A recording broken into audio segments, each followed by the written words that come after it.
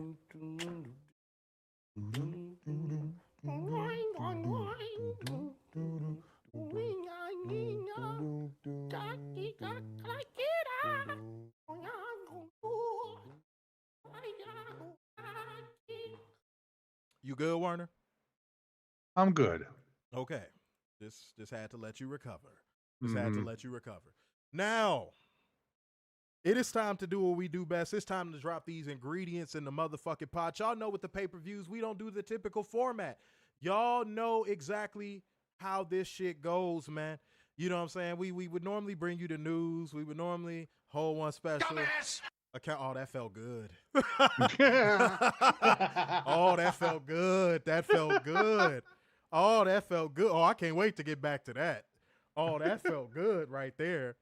You know what I'm saying? And we always bring the facts, data, statistics, but it's a pay-per-view stream, so we normally do pregame thoughts. But just to ease y'all back into everything, you know what? I'm gonna let Werner do one news story, and then we're gonna get into pregame thoughts. Let's get it rolling. I don't mean to jump ahead, but there is news due to one of the matches for tonight. Apparently, the New York Athletic Commission would not allow blood or brawling through the crowd during Stadium Stampede.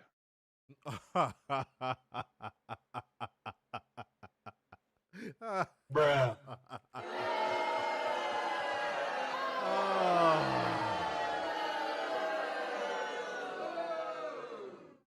Wrong answer, bro. Wrong answer, bruh. That is Try it. this what we doing, New York. This what we doing, man. Okay, so now I know because deflection does not equal protection, beautiful people. Neither does projection. But let's ask a question. I hate doing whataboutism, but let's ask a question. Do y'all think if WWE was running a show at Madison Square Garden for a pay-per-view and they said Roman Reigns and this other guy, whoever he's facing, it doesn't really matter. It's all interchangeable. Yep. They're going to bleed and they're going to fight into the crowd that they would give WWE that same level of fucking fluff? Like, no, for real. For real. Like, let's actually be serious here. Okay. Well, we know WWE would get whatever they want. And if New York tried to push back, all it would take is a little bit of money. That's what I'm saying. Like, it's not even me trying to do the whataboutism thing just on the whole. That's not even what it is. It's really just like, well, Garbage. It's not. It doesn't fit the mold of professional wrestling, and it doesn't fit the mold of how New York as a city fucking operates. Mm-hmm. Okay? It seems like rules for we and not for me type of situation.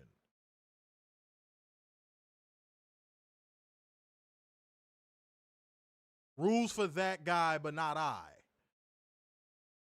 And that's where I get a little bit aggravated. That's where things get a little bit upside down and topsy-turvy, at least in my mind.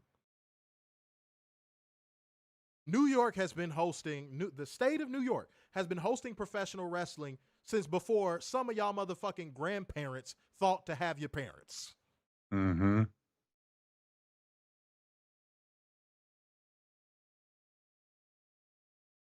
And I don't want to hear, oh, it's the politics, it's the any. I don't want to hear none of that because I'm really, really certain that that's something that Werner would say off camera.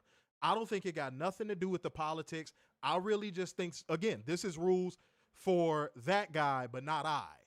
No, I'm in total agreement with that one. I don't even like if see, Werner, you made me open on something that somebody might say, that's a whataboutism, that's a deflection. Is it though? Mm-mm. Is it though? If WWE could get away with predatory arena contracts with fucking Madison Square Garden, you think it's very far-fetched to believe that if WWE wanted to do the same thing that AEW wanted to do when it came to Stadium Stampede, that they would have those same rules placed upon them? Look, if I wanted to make it about politics, here's what I would say. Y'all, I'm from Chicago if y'all ain't fucking figured that out by now. This is the most corrupt political state in the fucking country. Mm-hmm. And they don't even have rules like that. That's very true. Like, if I could help put you in perspective on what I'm talking about. There is no commission to overlook this. I'm going to be honest. If they did this in California, they probably could have gotten away with it. Dude, Illinois politicians have their hands in everyone's pocket, and they don't do this. Yeah.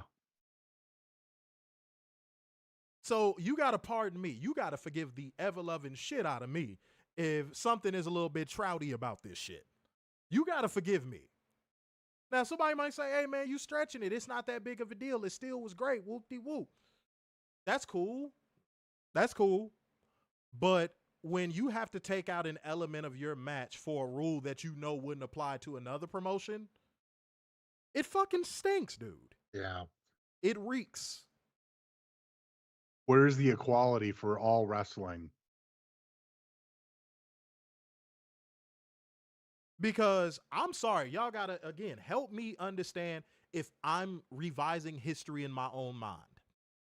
I remember seeing WWE have hardcore matches, street fight matches in Madison Square Garden where they were fighting in the back and somebody was bleeding.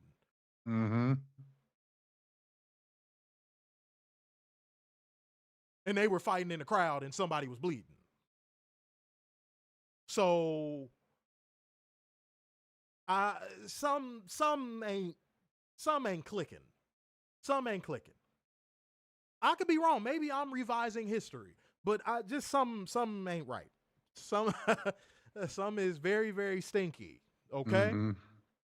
Everybody put a shit emoji in the comment section. Yeah. And by the way, let me see what we got. I want to make sure I ain't miss nobody. You know what I'm saying? I don't believe in missing people that show us love. So I think I shouted out everybody, man. Keep the energy high, man. Keep that energy high. That's the last time I'm going to ask for this entire stream. Y'all know what to do. Again, I expect 2,000 comments on YouTube. That is very doable. That is very doable. People saying I'm not wrong. That's what I'm saying. Like, and I'm not even looking for an echo chamber. I honestly believe that if it was any other state, you could have gotten away with this. Yeah, that's why it's something funny style about it. Mm-hmm. Because if I repeat, if this isn't a rule in Illinois, yeah. If this isn't a rule in California, where the fuck does New York get off? You see what I'm saying? What's up? What's going on, B-Wolf? Welcome back to everybody that's seeing us again, man. You know what I'm saying? Shouts out to y'all, man. Mm-hmm. Shouts out to y'all. Say how many times Mick Foley spilled blood in New York. My point exactly, dude. How many times is ECW running there? That's my point, bro. You know how many venues in New York motherfuckers then bled in the crowd? Mm-hmm. Like, stop, New York, stop. Because if WWE wanted to do it, y'all would have no problem. Mm-hmm. Stop. All they'd have to do is drop. They would have to slip an envelope with fucking a $30,000 check underneath it, and boom, blood fighting in the crowd. Stop. Not get somebody going, well, Tony Khan could just do the same thing. No, because again, when it's rules for that guy and not I, that guy can't revise the rule. Tony Khan is that guy. He can't revise the rule because, again, he doesn't fall underneath I. Not only that, how much you want to bet WWE has friends on that commission?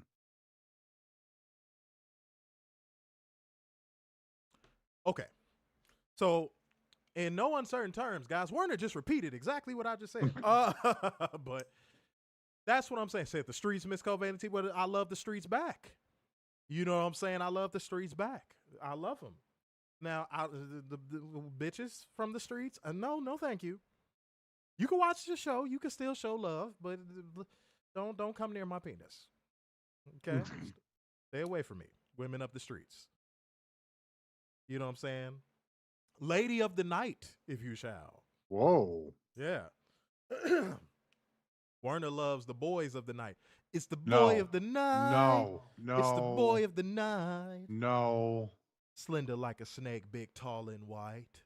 No. I got the butt. I got the nuts. I got it all. That's Werner. Werner loves that, man. He loves it. No. It's all right. He's having fun. We're all having fun here. Give me a thumbs up if y'all having fun, man. Hit a thumbs up on this stream. Because, guys, it is time to get into the portion of the show, unless Werner had something else he wanted to say. Nope. Cool. We are going to get into our pregame thoughts on Double or Nothing 2026. Ladies and gentlemen, we got to get this shit popping. Okay? Let me know if y'all ready. I'm not, Werner, I ain't doing shit until I know they ready. Okay. I'm not doing shit until I know they ready, goddamn. I'll play this damn song again, y'all ain't Things ready. the blues. Yeah. Okay. Or like We gonna see. guitar line.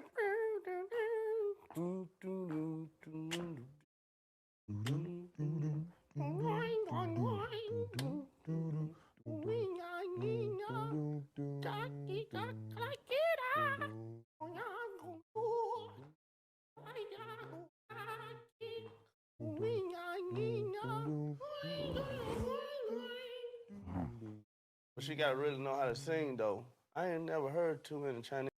All right. Okay. All right. There we go. There we go. There we go. All right. Well, let's get into it, ladies and gentlemen.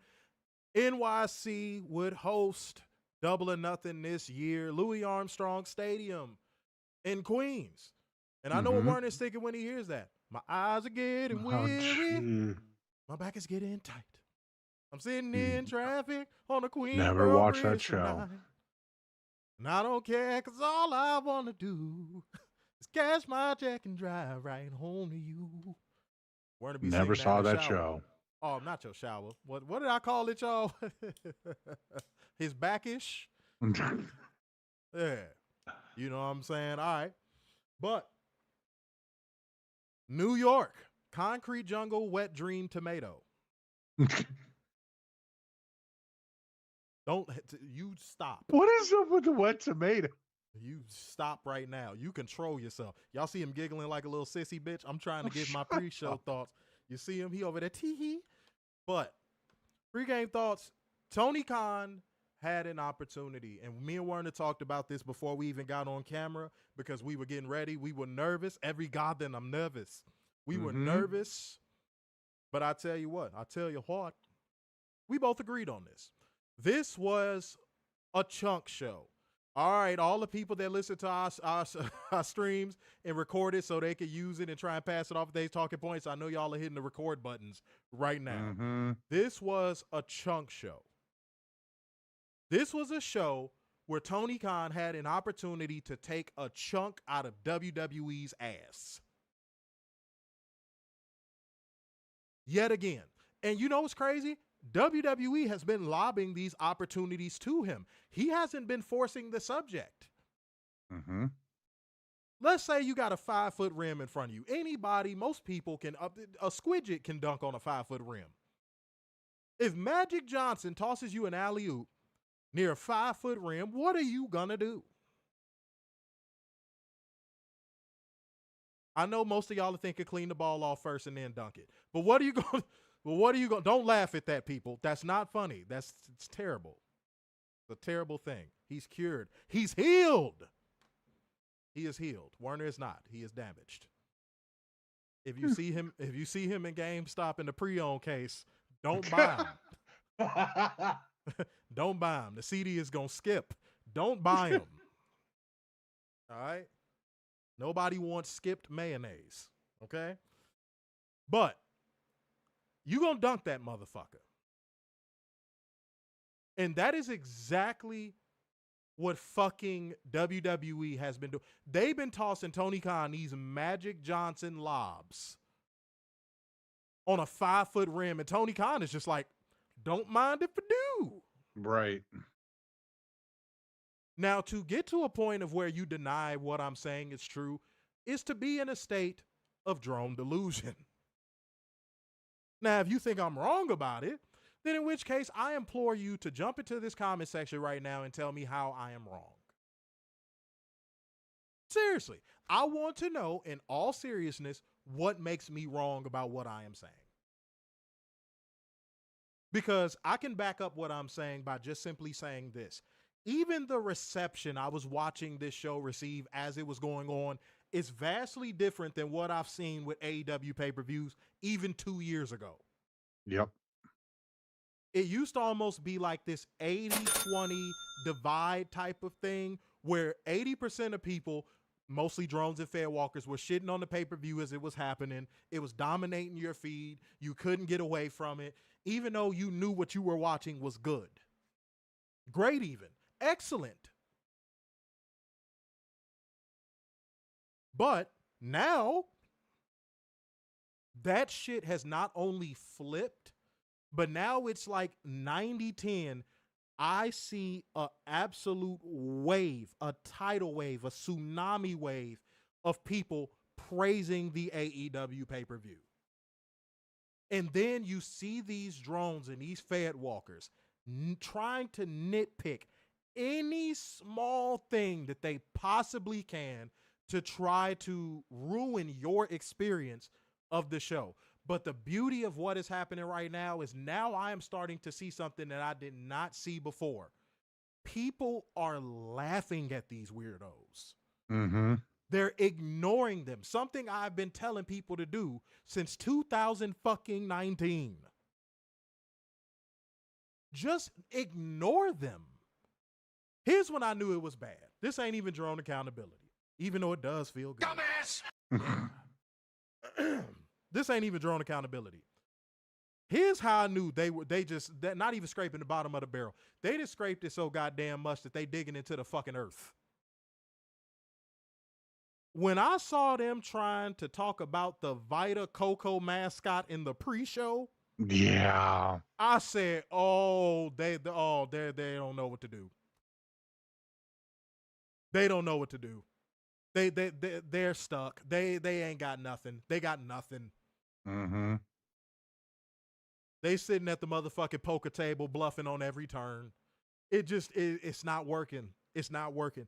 The hand that WWE fans once had, they do not have anymore. Visually, this show was beautiful. The venue was beautiful. The atmosphere was beautiful. And all of these things are only beautiful to you if you are a professional wrestling fan. If you are not a professional wrestling fan, then you probably hated all of this and we're asking, where's my Jey Uso Yeet ads? Where are my Club WWE ads? Where are my Slim Jim tables? Where's my John Cena banking commercials? Jesus flipping Christ, Warner. You got to let certain stuff go. No, I'm not going to let that go. You got to let stuff go, bro. I don't know. I just don't even know. Hold on, wait a minute. Oh, shit, what's up, Nikita? How we doing? Let me holler at you. I need to holler at you, Nikita. Your mama can brother holler at you? Holler, holler, holler. Holler at you, holler, holler at you, holler at you, holler, holler, holler, holler, holler, holler, holler, holler. Everybody say hi to Faith, or as you guys know, Nikita Lyons, coming through with the text message. What's going on, beloved? How you doing? And also, I want to say this, I want to get the chance to say this because I'm not going to be doing the WWE stream tomorrow. I am so happy. I've known for a while now. Everybody was telling me about it and acting like they were breaking news to me. Like, yeah, did you know Nikki Blackheart's going to WWE? And I'm like, motherfucker, I knew months before you. Okay? I just know how to keep my fucking mouth shut. Congratulations to her, Nikki. You know I love you. God has a ministry on your life. Every step is ordered. You are going to do great things. I believe in you. You know what I'm saying? I fuck with you the long way and the strong way. I know my girl she in the room like, who? What? What? Who's that bitch? Yeah. You know what I'm saying? Shouts out to y'all. Yeah, no, where's the Cricket Wireless commercials? But yeah, if you enjoy the essence of what pro wrestling is to its core, you loved this show. Because not only did Tony Khan have a chunk show where he took a chunk out of WWE's ass, this show felt like a love letter to professional wrestling. Yes. It just did. It's one of those not even up for debate type of things where there's a drone that might come in here or they might downvote the video. The fact that I saw, really, I'm going to say more than one person saying, hey, man, I'm in the building for Double or Nothing right now, and I could never go watch another WWE show after this. That alone should tell you how the perception is changing. That alone. I saw at least a dozen people on my feed say that tonight. Normally when we are watching an AEW pay-per-view, and we all can agree on this because we see it, our timelines are inundated with WWE drone babble. Yep.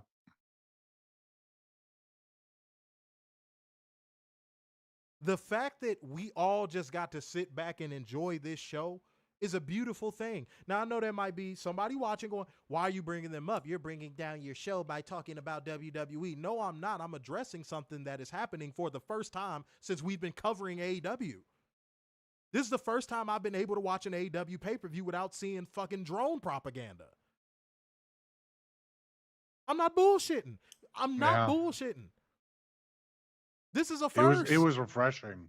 Dude, it was. It was almost like seeing a world without WWE in it. Like, it was beautiful, dude.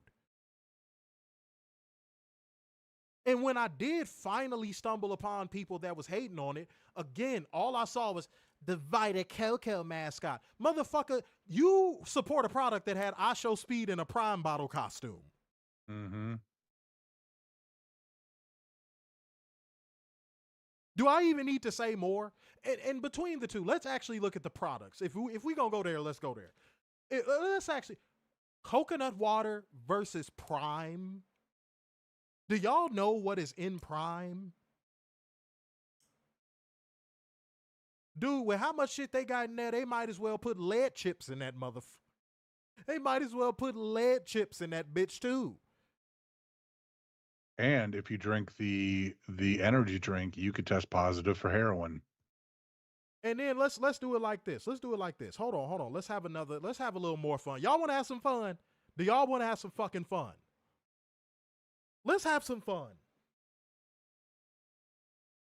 The difference between this product and that product as well is, guess what?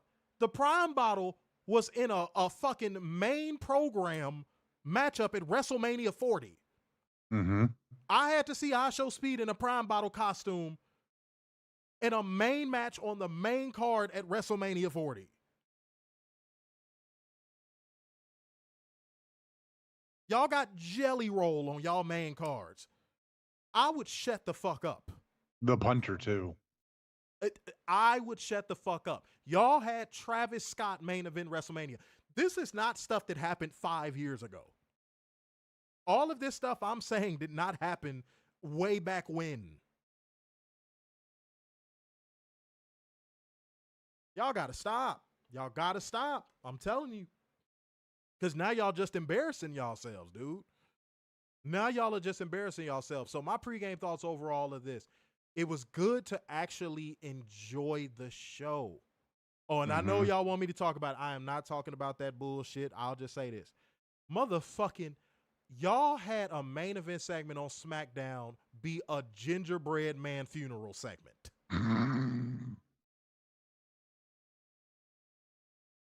Y'all can't say shit about no goddamn Vita Coco bottle. Right. Y'all can't, nothing. Zero, fuck no. Not having it. Absolutely not. No. No. And shouts out to Adrian Carpenter coming through with the two smackaroos saying those 50% pay cuts wasn't alley-oop. It was. Yeah, it was, but here's the scary part. I got to bring y'all back to reality. That's my job. When I get in front of this camera, it's my job to give y'all the truth and dabble into reality. Okay? Unfortunately, there are some professional wrestlers that won't even bother them. And this is not, y'all know I always give y'all the 411 and the scoops when I get them, and I don't charge y'all a dime. There's some wrestlers out there right now on the independent scene that do not care. One specifically told me, as long as I get there, and this is an independent talent that could make it anywhere. That's the sad part. This is not an independent talent that even needs to go to WWE.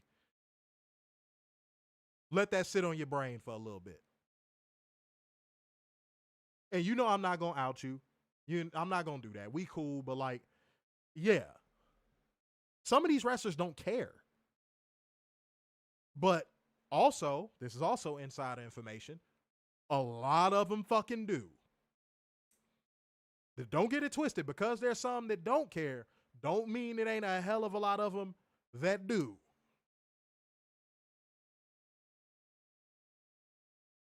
And y'all heard it here first. They're about to start doing the same thing with the Legends deals.